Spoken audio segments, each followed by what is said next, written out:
নমস্কার বন্ধুরা, সবাইকে crypto Bangla A to Z থেকে শুভ নববর্ষের সাদর অভিনন্দন।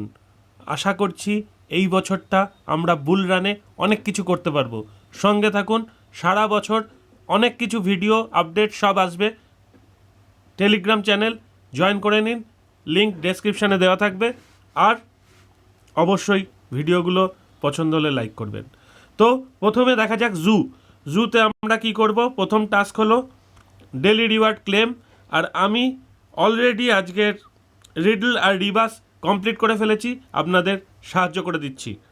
Riddle of the day: A mammal with কুইলস that can be raised when threatened, what it is? এটা হবে পর্কুপাইন, PORCUPINE। যদি অসুবিধা হয় পজ করে একটু দেখে নিন, বুঝতে আশা করি পারবেন। আর রিভার্স অফ দ্য ডে যেটা ছিল সেটা সলভ করে ফেলেছি, তার উত্তর হচ্ছে ইগুয়ানা, IGUANA। পজ করে দেখে নিন, অসুবিধা হবে না। এই হলো ঘটনা।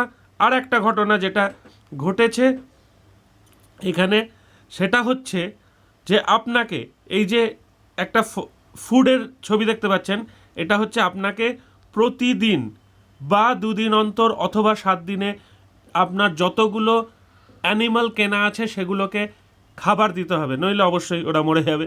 তো সেই হিসাবে অ্যাকচুয়ালি এরা মরবে না, এরা এই যে জেনারেট করছে জু এর টোকেন, সেটা জেনারেট করা বন্ধ করে দেবে।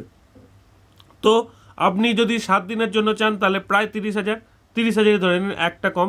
2 দিনের জন্য চাইলে 10,000, একদিনের জন্য চাইলে 5,000 ফুড আপনাকে সংগ্রহে রাখতে হবে। ঠিক আছে, এটা হলো একটা পয়েন্ট। আর দ্বিতীয় পয়েন্ট হচ্ছে, এখানে জেনারেট করার রুলই হচ্ছে যত বেশি সংখ্যক আপনি, যত উচ্চ লেভেলে আপনি নিয়ে যাবেন আপনার জন্তুদের, তত আপনার বেশি সংখ্যক জু টোকেন এরা উৎপাদন করতে পারবে। আর এরা জু অলরেডি বলেই দিয়েছে 1:1 রেশিওতে তারা টোকেন দেবে। সুতরাং একদম সময় নষ্ট না করে খেলতে থাকুন। দিনে 3 থেকে 4 মিনিট, যেটুকু সময় ভিডিওটা দেখলেন সেইটুকু সময়ই আপনার দিনে খরচা করতে হবে। তাহলে এই বছরটা সবাইকার ভালো কাটুক, এই বলে আমি আজকে বিদায় নিচ্ছি। টাটা।